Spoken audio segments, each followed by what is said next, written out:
Like I said, it looks like some of the usual suspects, so it's good. This ought to be painless. First and foremost, I'm going to go a little off topic here because I haven't stopped thinking about it since I heard about it. I want to, as a brother of an SEC team, I want to give my heartfelt condolences to Coach Ensminger and his family. I couldn't even imagine, what he must be going through. I don't know him personally, but I've obviously competed against him in the last 2 years in LSU and have a tremendous amount of respect for him as a man and as a coach. And I do know Joe Brady very, very well. Congratulations to LSU football program and Clemson as well. And I know I probably speak for everybody in the college football world. Our thoughts and prayers go out to Coach Ensminger and his family. Second, it's awesome to be here in Nashville. On a more positive note, I'm now one of the veterans on our staff at Mississippi State, and I told Brad I think that they ought to have, if there's a page in the program or maybe something around the top of the stadium there where it says McNair and Eddie George and guys like that, maybe they ought to put the Bob Shoop name. I've been to this bowl game now 4 times with 4 different programs, and I think that's really hard to do. And under some different sponsorship and things like that. But 2001, we were here when I was at Boston College and we beat Georgia. 2012, I was a coach for the Vanderbilt Commodores and we beat NC State. In 2016, I was on the Tennessee Volunteer staff and we beat University of Nebraska. So this bowl game's a great one. We love Nashville. I think it's the most hospitable city in the country, and we're very, very excited to be a part of this game tomorrow against a great Louisville team. So that's my little spiel right there. And as far as the game, we're really excited. It's been a topsy-turvy, crazy kind of season. Obviously we got off to a pretty good start, and Coach probably went over some of that stuff. In September we finished out 3-1. We had a rough month of October. We had to go on the road and play 3 really good teams, Auburn, Tennessee, and Texas A&M, and didn't fare real well. And we had LSU come to our place. So we found ourselves heading into the month of November with a 3-5 record. With a team and a program that had gone to 9 straight bowl games, and we challenged the players, the leadership, we challenged the unit, and we challenged our team. How we'll be defined and how we'll be remembered is by how we perform in the month of November. And we went out in the month of November and went 3-1. We went to Arkansas and beat them.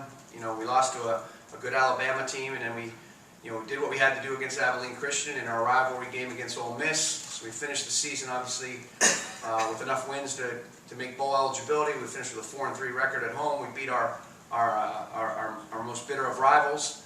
And so we're very, very excited to be here. Our players have practiced really hard. One of the hidden benefits of a bowl game is to have 15 practice opportunities, and as a young team, and as a team that's fought a lot of adversity this year with suspensions and whatnot, to get that whole crew together and practicing at one time hasn't happened a lot during the year. So we did a really good job. Coach did a great job segmenting practice into what we term program development practices, where it was really almost like training camp or spring football again, where everybody got reps and you got to work with some of the young players maybe that you hadn't worked with a lot during the year. And obviously you put your game plan in at home, because as you get to the bowl site there are distractions. It's not your normal routine. So we practiced last Thursday, Friday, and Saturday at home like a traditional game week. When we got here, it's been great. We got here Christmas night. It's like Monday of game week. We had a normal Tuesday practice, normal Wednesday practice. Yesterday was like a normal Thursday practice. Today will be a Friday walkthrough. We had a great host. We were obviously over at Vanderbilt, practiced in their stadium, and today we'll work out in their indoor facility and appreciate, like I said, what the bowl does for us, and great events. I know the welcome dinner at the Wild Horse Saloon the other night was outstanding. I thought our guys did a good job. Need to do a little better in the chicken eating contest. I didn't know they had a ringer on their team, and but I thought our guys did a good job in the songwriting contest. And I know our guys enjoyed the wrestling piece last night. And now it's time to get down to business, and we got a game tomorrow at 3 o'clock. That's that. Bob, I know looking at the numbers, you guys have done some different things with blitzing and getting more pressure on the quarterback the last few weeks, but over the last 2 weeks of the season, I think it's 8-9 sacks. What do you feel like you guys have done differently with the pass rush, and how much of that is just guys fitting the gaps, or what? What do you see as the biggest? Well, I think our identity all along, each team has its own identity. The 2018 team certainly had a unique identity, and this team had one, and next year's team were. But it was hard to develop an identity with this team because of when you have 10 players suspended for 8 games, 3 of your most experienced players on defense, you're mixing and matching, you're putting parts in. And then during the course of the year, we had so much adversity. We have 4 contributors who had season-ending ACL injuries. Cam Danzer missed numerous games with a variety of injuries, and obviously won't be here. I think Coach has already addressed that this weekend. So just trying to find an identity with this group. And we struggled a little bit with that. We're very young up front, and we're inexperienced at some positions in the secondary. But I think towards the end of the year, the Arkansas game gave us a little bit of confidence. Although we didn't play very well against Alabama, I thought the last 2.5 quarters, we stepped up and played a little bit better. And we're able to have a really good plan, versus Abilene Christian. And then I thought our guys really played what we don't call it a scheme, we call it our style of play. And I thought we played to our style of play really for about 59 minutes against Ole Miss. I think we certainly made it a little more exciting than it had to be at the end. But I thought our guys, pressured hard, ran to the ball, and played like I think a Mississippi State defense should play for the majority of that game. And bowls are funny because we're a month since the last game, but our guys have continued to practice hard and prepare hard.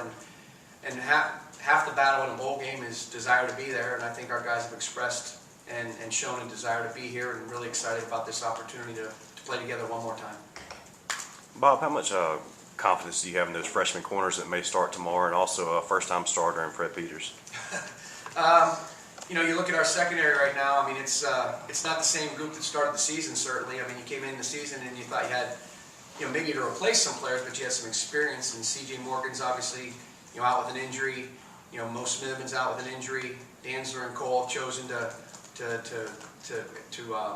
pursue the next level, and we certainly support them in that. And that seems to be something that's happening more and more, not just at Mississippi State, but throughout the course of college football.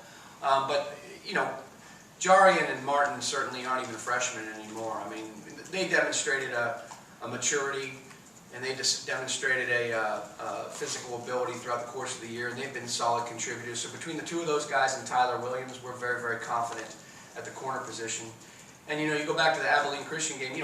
Brian Cole played a majority of snaps at the nickel position for us, but Fred played a fair amount. Fred's not your normal rookie because he's a junior college guy. He's got high football IQ. So I'm really excited. Fred was our most valuable defensive player for the Abilene Christian game. He had an interception, he had a strip sack, and he had a tackle for loss. So Fred's, again, got a maturity to him. And with what LSU does, what Louisville does, we'll have some different packages in there where we might have 3 linebackers in the game at certain times, and Willie will do some of those things, and with Errol and Leo, and so I mean we've got some different packages, so Fred won't have to bear the entirety of things right there. But we're very, very confident with all the players that are here. One more question. Wow. I almost hate to waste this. I'll take as many as you want. You mentioned that you've been at this bowl game with 4 different programs, which is certainly unusual, but not atypical of a football coach's career path. That there's a lot of changes. How many homes have you owned? And at one time, what was the most? Well, I mean, I have moved around a lot. I'm getting to the age now. I don't know how many homes I've owned, but we've lived in a lot of different places. It's been quite a journey, and I'm very, very. The way I'll answer that question is, I'm very, very fortunate to have an incredible wife, and I'm 2 incredible sons. One of the sons played at Penn State and was a part of a Rose Bowl team, a Fiesta Bowl team, and a team that played the Gator Bowl, and a team that played in last year they played in the Citrus Bowl. And then my son's at University of Tennessee now. He's a junior there, and unfortunately they hadn't gone to bowl games the last 2 years, but he just left last night to go to the Gator Bowl in Jacksonville. So, they've done a great job. They've seen a lot of different things, and when I think about when I come back to Nashville, because it's funny, we do have a home in Starkville and we have a home in Nashville. Nashville's a great city. So to be back to this bowl game right now and be in this city is a real thrill for me and my family. And my wife's actually stayed in our townhouse in Green Hills, for the majority of the week rather than staying at the hotel with us. And she rolled out of bed and went to the Bluebird and met the wives for the trip over there yesterday for the wives experience. So I'm not sure how many homes, but I'm getting a little bit older now, and just like I said, I've enjoyed the opportunity that I've had to meet so many different people and hopefully impact the lives of so many young men. and really excited to be a part of this team this year and play one more game tomorrow, in Nissan Stadium against Louisville.